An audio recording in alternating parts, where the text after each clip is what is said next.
Our next one is with Daryl Hatton from Fundraiser, and he's going to be talking about the market shift from major donations to micro donations and from macro projects down to micro projects. So, ladies and gentlemen, give it up to our friend Daryl. So I love coming to these things. One of the things I'd always love to do is be able to speak with the speed and intelligence that Brady does, and with the passion and presence that Rob Cottingham does. Anyway, we'll get the slide up here, and then we'll get on with this. So I'm founder of what's called Connection Point. We're best known for our fundraising brand, Fundraiser, and we have a couple of other different companies under there. If you ever hear about us. What a lot of people don't know is we're actually based here in Vancouver, and that we've helped raise over $135 million in over 200,000 projects all around the world. So not well known for that. But it's a small team of 10 here, so it's not all that, it's not like we're huge in what we've impacted.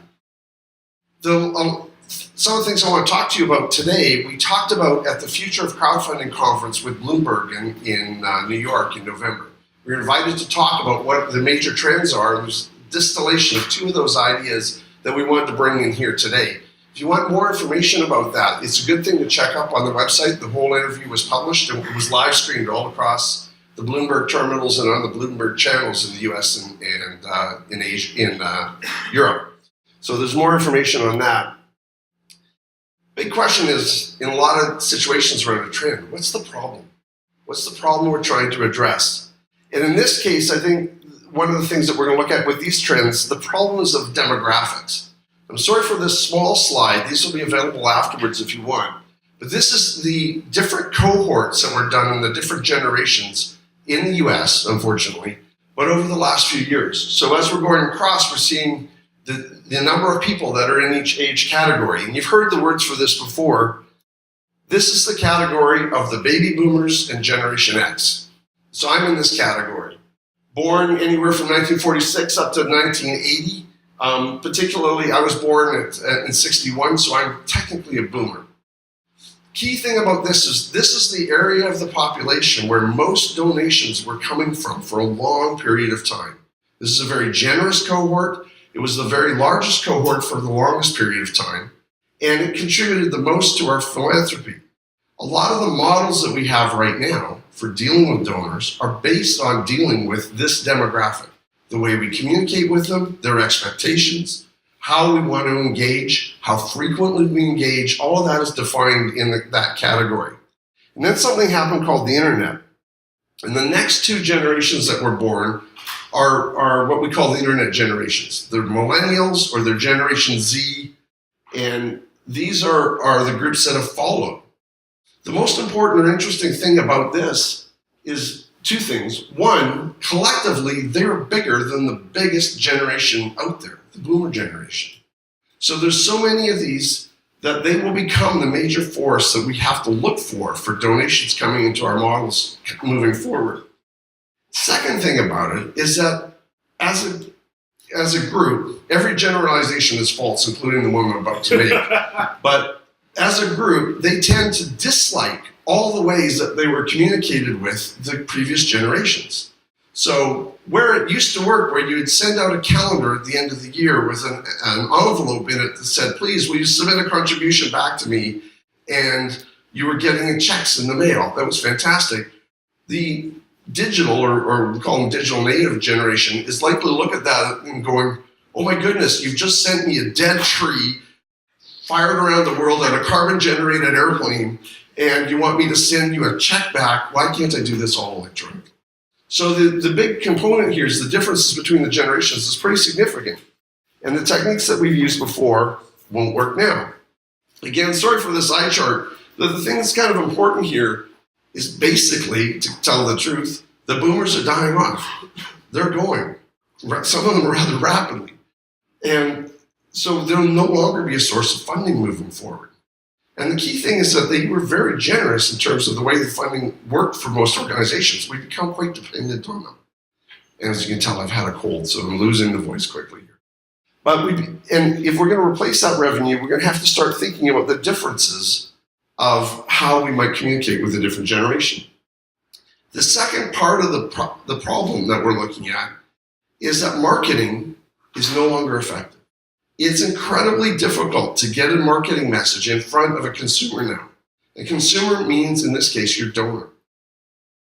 Nobody wants to look at your ads on television. They'll skip it with a PVR. Nobody wants to listen to you on the radio because they're getting the music from Spotify. And nobody wants to talk with you as a sales rep when you go into a store anymore. It's very difficult to get a marketing message through to these different people. So the solution that was proposed is social media was going to be our savior. By using social media, we can engage with our populations, we can share information with them, we can get them to interact with us, and we'll get our marketing message in front of them. And that was good for a while.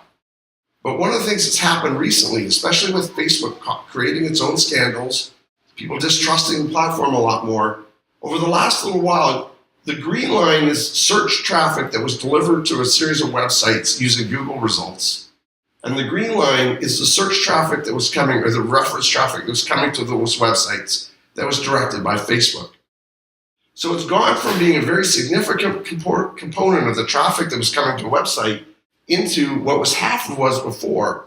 And this was done as of February of 2018. I think that trend was on quite a downward spiral. We're certainly seeing that in our data from our site. The other thing that's really interesting is the mix of social sharing that we used to trust is changing.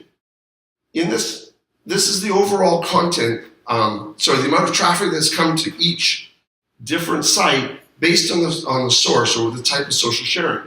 So we've got some examples in there of how much Facebook has done, how much Twitter has done, and others in general. So the blue one being Facebook, Twitter. 65% of that is what's called dark social. And this is where sharing is happening by more direct communication mechanisms. So for example, I'm using Facebook Messenger to send a message about something to my friends. I'm sharing it that way. Or I'm sharing it to my private crowd with Instagram. I'm not publicly sharing that. It's not generally available to everyone. And one of the difficulties of that is it's difficult to track. We call it dark social because you don't know where it's gone. You don't know how much impact it's had. You might only see the result later on. So great, what's happened? We've heard that we need to change over from a series of techniques that used to work with the previous generation. And we're told now that if we want to engage with the new generations, we need to use all the social media. And that we're coming to the point in the bridge and realizing that we don't have any further we can go down this path. I'm not saying that existing social is dead, but I am saying that it's declining. And we're certainly seeing this in our data right now. The amount of relevance that's coming from a Facebook share is much less than what we're getting from dark social. So what's the solution to all of that? Well, I want to talk to you about two different trends that we see happening in our customer base and what different customers are trying to do to resolve some of this. And it turns into trends that are macros in the industry, but we have some very specific examples of it that might give you a reason why. The first issue is the movement from major projects to micro projects.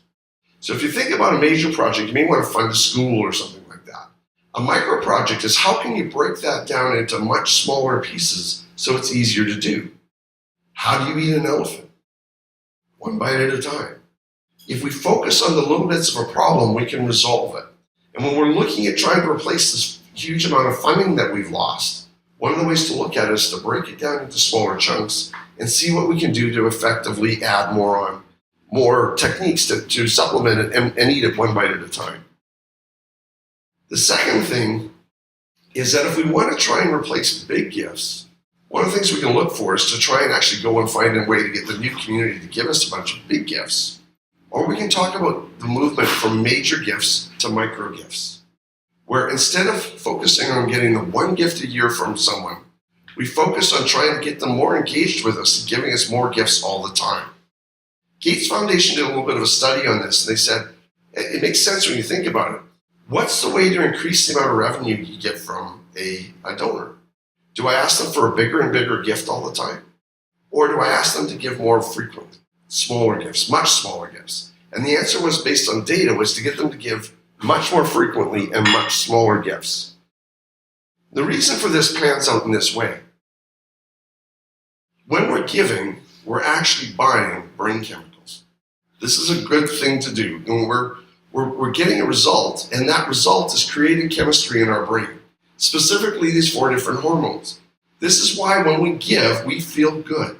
We're herd animals, we're social animals, we're designed to take care of our crowd and to take care of those around us. Evolution has provided us a good feeling that goes with that when we do it. So we get these brain chemicals coming out. Now, if you think about a major gift, I get a certain amount of brain chemical for that. And think about a minor gift, I get a certain amount of brain chemical. If I give you $50, I feel pretty good about something I've done. If I give you $50,000, I don't feel thousands of times better. Our body's not designed for that. So the idea of getting you to be rewarded for your gift many, many times by giving much smaller gifts makes sense. So one of the things that we need to look at to solve this problem is how do we increase the digital natives' engagement with our cause? Because again, if we want to go from one major gift, we want them to be giving more often. It's now looking at, that's done or five, 1 minute. Okay, better hurry. So one of the things, if we want to get that done, is we need to be more engaged with us so that we're talking with them all the time, specifically about the impact of what they're doing with us, so that they're more inspired to give additional gifts. This group is about community and collaboration and communication. They want to feel like they're working together with you in solving the problem, and they want to hear about that in communications from you. I gave my gift. This is exactly what it did. So to give you an example, I'm just going to slip through here. Give you a live example of one of our customers is doing exactly this. This is One Girl Can. It's a local cause here in Vancouver. What they used to do is fund education for girls in Africa. They'd fund schools, and they talked about the major project of a school. What they did earlier this year is they broke those down into funding the individual girls who are going to those schools. And they're running a micro project, one for each girl. And by funding it this way, they've broken that elephant down into much smaller chunks and are being able to successfully tell the stories of individuals. Someone who donates to this has a face and a name and a story that they realize they made an impact. And they're more willing to give again multiple times in a year. So the suggestion for 2019, the trend is, if we're following these trends, one of the best things to do is to try and experiment within your organization. We don't want to try and say this is a solution for everyone, but you'd be surprised at the number of projects that you think that used to be a major project that will effectively break down into micro projects. And I'm happy to talk to you about that afterwards if you like. So again, appreciate your time. Fabulous.